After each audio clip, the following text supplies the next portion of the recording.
ரொம்ப வருஷத்துக்கு முன்னாடி தூத்துக்குடியில இருக்க திருச்செந்தூர்ல சிவக்கொழுந்து செட்டியார்னு ஒரு வியாபாரி வாழ்ந்து வந்தாரு.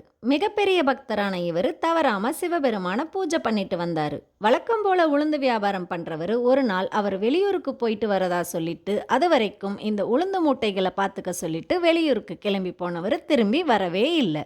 அவர் திரும்பி வராததால அங்கிருந்த ஊர் மக்கள் எல்லாரும் சேர்ந்து அந்த உளுந்து மூட்டையை வித்து அவர் ஊர் திருமணத்துக்கு அப்புறம் கொடுக்கலாம்னு அந்த உளுந்து மூட்டையை திறந்து பார்க்கறாங்க. அப்போ சுத்தி இருந்த எல்லாத்துக்கும் ஒரே ஆச்சரியம்.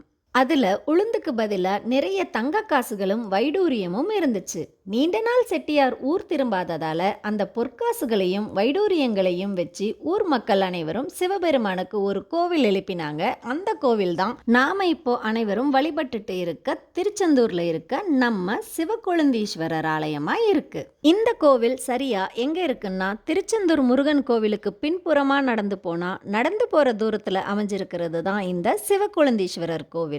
பொதுவா நம்ம எல்லாரும் திருச்செந்தூர் வந்து முருகனை தரிசிச்சுட்டு போவோம். ஆனா திருச்செந்தூர் வர எத்தனை பேருக்கு இந்த மாதிரி ஒரு அழகான பழமையான சிவாலயம் இருக்குன்னு தெரியும்?